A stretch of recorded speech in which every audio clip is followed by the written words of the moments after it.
ये बात महाराज जी संसार में नहीं है कहीं। अरे संसार की छोड़ो, पूरे ब्रह्मांड में कहीं नहीं है।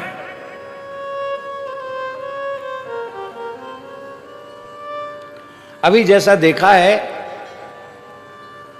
दूसरे क्षण में वैसा नहीं दिखाई पड़ेगा।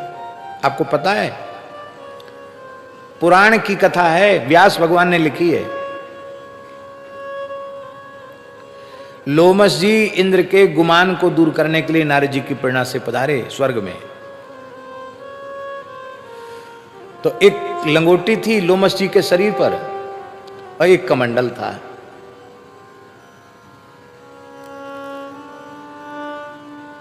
काष्ठ का, लकड़ी का, कठारी कहते हमारे साधुओं में। एक कठारी थी, लकड़ी का कमंडल और लंगोटी, और एक टूटी फटी चटाई पता नहीं कहां से मिली थी, उसी को जटाओं पर रखा हुआ था उन्होंने। और इतने तेजस्वी ऋषि के उनके आते ही स्वर्ग में सब उठ के खड़े हो गए।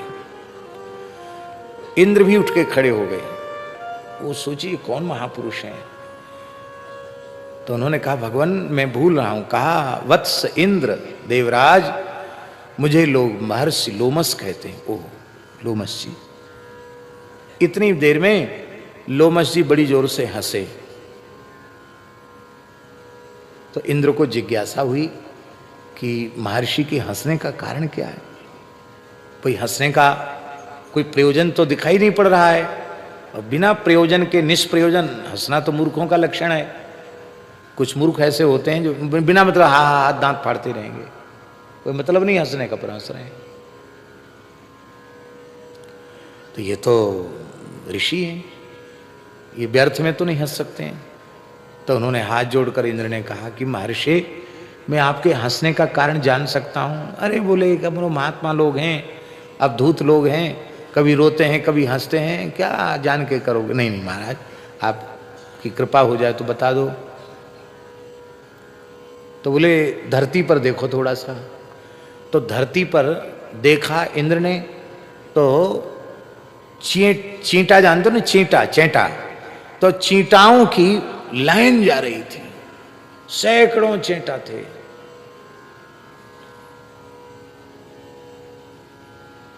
तो उनके इसमें क्या हंसने की बात है। बोले इन चींटाओं में जो आगे है ना नेता, जिसकी टांग टूट गई है, खिसट खिसट के चल रहा है, ये 72 बार इंद्र बन चुका है। कितनी बार? 72 बार इंद्र बन चुका है। जिसमें हंसी आ गई। लेव साहब 72। अरे इंद्र ऐसे वैसे तो बनता नहीं, सविधि 100 अश्वमेध यज्ञ करने वाला व्यक्ति इंद्र बनता है। अश्वमेध कौन करता है? जो 7 द्वीप 7 समुद्र वाली संपूर्ण पृथ्वी पर अश्व छोड़ता, दिग्विजय करता है, जिसकी अधीनता सब स्वीकार करते, वो अश्वमेध करता है। तो 100 अश्वमेध करने के बाद इंद्र बना, और इंद्र पद को भोगने के बाद फिर जब पुण्य क्षीण होने के बाद पतन हुआ, तो इतना पतन हो गया कि ये चेंटा बन गया इंद्र। और फिर धीरे धीरे क्रमशः विकास होते होते फिर कभी राजा बना होगा, फिर 100 अश्वमेध किए होंगे, और फिर इंद्र बना होगा, फिर पुण्य क्षीण हुए, फिर नीचे गिरा, फिर चेंटा बना, फिर विकास हुआ, फिर विनाश हुआ। 72 बार इंद्र बन चुका है। सो यह हवा खिसक गई इंद्र की। बोले महाराज जी ठीक है, अब एक बात और हम आपसे पूछते हैं, आपने चटाई क्यों अपने जटाओं पर बांध रखी है? कहां से टूटी फटी चटाई मिल गई? ये चटाई कोई सिर पे बांधने की है? बहुत से लोग कहते कड़ाही, कुछ कड़ाही भी बांधते, कुछ चटाई बांधते हैं, जो भी हो, सिर पे कुछ ढके थे।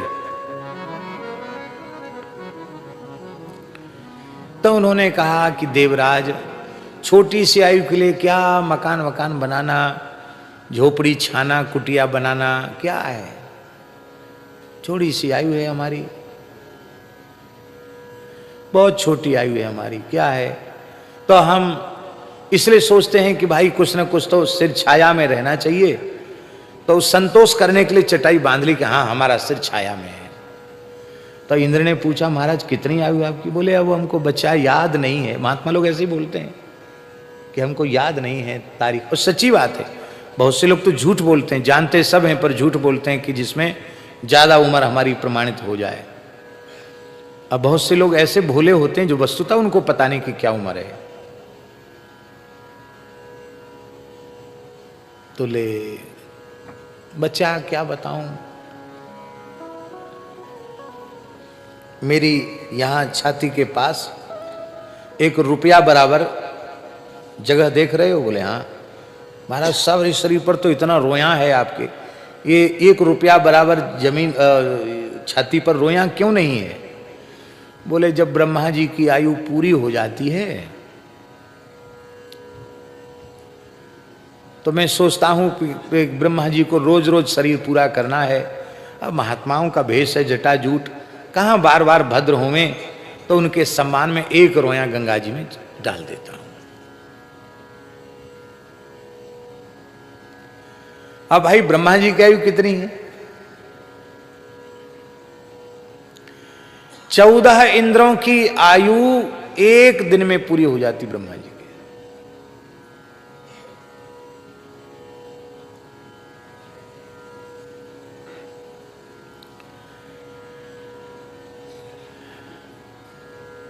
इकहत्तर चतुर्युगी का 1 मनवंतर होता है। 14 इंद्रों की आयु पूरी हो जाती है ब्रह्मा जी के 1 दिन में। अब इसी हिसाब से ब्रह्मा जी की रात्रि, इसी हिसाब से ब्रह्मा जी का महीना, इसी हिसाब से ब्रह्मा जी की वर्ष, और इसी हिसाब से ब्रह्मा जी के 100 वर्ष। और हम 1 रोया झाड़ देते हैं कि अब ये रोजे ही इनको मरना है। माने ब्रह्मा जी के 100 दिन को, 100 वर्ष की आयु को लोमस जी अपना 1 दिन मानते हैं। तो बोले फिर आपकी आयु कितनी है? बोले जितनी नहीं, अब देख लो धीरे धीरे सब रोया झड़ रहा है। जब सारे शरीर का 1 भी रोया नहीं रह जाएगा तो हमारी आयु पूरी हो जाएगी, फिर हम भगवान की सन्निधि प्राप्त कर लेंगे। सो इंद्र ने विश्वकर्मा को बुलाया, उसको बुलाया था कि पुराने इंद्र सब, पुराने इंद्रलोक में भवन में रहते थे, हमारे लिए नया बनाओ। सोई नशा सब उतर गया। बोले जाओ तुम भी राम राम करो, हम भी माला फेरेंगे।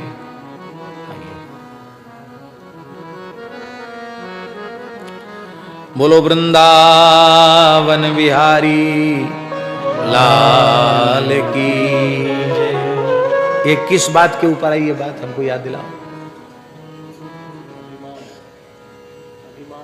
है? हाँ, अभिमान के ऊपर बात आई। और कोई बात थी याद दिलाओ?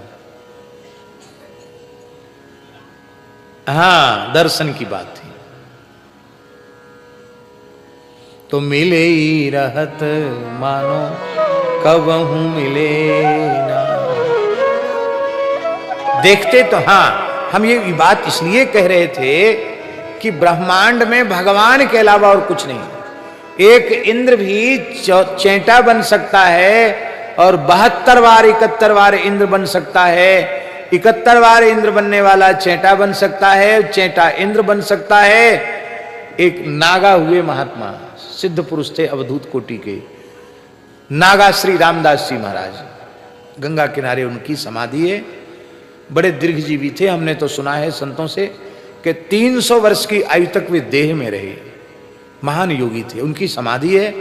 और उनकी वाणी को गोकुल भवन वाले परमहंस जी महाराज ने उनकी वाणी को प्रकाशित किया है।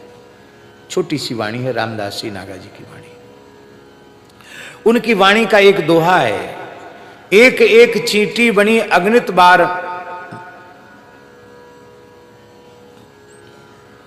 एक एक चींटी बनी अगणित बार सुरेश, और रामदास नागा कहें महिमा यह विश्वेश। ये भगवान की महिमा है। देखो चींटी इंद्र बन गई, इंद्र चींटी बन गया। एक उनका दुआ है। ऐसे बहुत अच्छे अच्छे दोहे हैं। हमें हो सकता है कुछ भूल हो रही हो, लेकिन लगभग यही है। ये भगवान के स्वरूप की विलक्षणता क्या है? वो इंद्र महेंद्र में भी नहीं है, किसी देवी देवता में भी नहीं है। ये विलक्षणता महाराज जी क्या है कि सबके रूप 1 बार 2 बार 3 बार देखने के बाद फिर अच्छे नहीं लगते हैं, क्योंकि वे सब के सब नाशवान हैं। पर भगवान का जो सच्चिदानंद स्वरूप है वो इतना अद्भुत है, इतना अनुपम है कि एक क्षण पहले जैसा देखा था दूसरे क्षण में उससे भी विशिष्ट। इसी को हमारे यहां कहते हैं क्षणे क्षणे यन नवताम उपैति तदेव रूपम रमणीयताया। ये है भगवान की रमणीयता, प्रति क्षण में नवीन हो जाता है।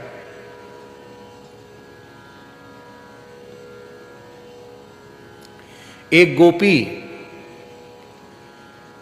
हमारी स्वामिनी वृषभानुनंदिनी श्री राधा रानी से बोली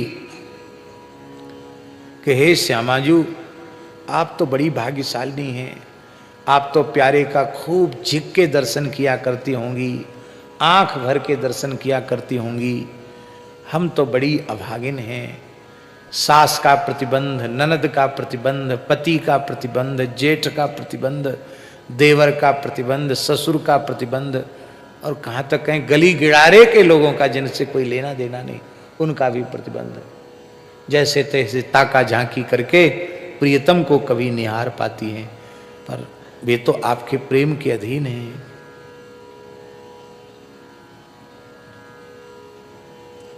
आप तो उनको आंख भर के देखती होगी।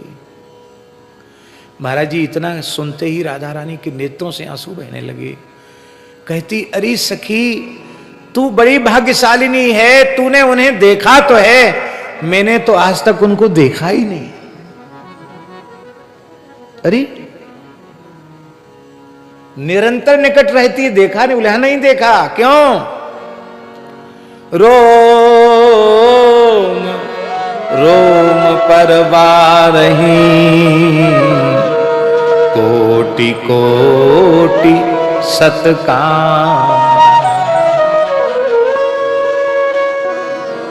मैं तो उनमें इतना अद्भुत सौंदर्य अनुभव करती हूं कि उनके एक एक रोमा की छवि पर, रोम की छवि पर करोड़ों करोड़ों कामदेव ने उछावर है। इसलिए जिस अंग पर दृष्टि पड़ती है बस वहीं समाधि लग जाती है, आगे में अपनी दृष्टि को उठा ही नहीं पाती। तूने कम से कम देखा तो सही, मैंने तो देखा ही नहीं। आप लोग कहेंगे कि ये भाव आप क्यों दे रहे हैं? महाराज जी, महाभाव स्वरूपा राधा रानी का जो भाव है अपने प्राण जीवन धन श्याम सुंदर के प्रति, हां, श्री जी का कांत भाव है और श्री भरत जी का दास्य भाव है, लेकिन जो महाभाव श्री जी का अपने प्राण जीवन धन के प्रति है वही महाभाव श्री भरत जी का रघुनाथ जी के प्रति है।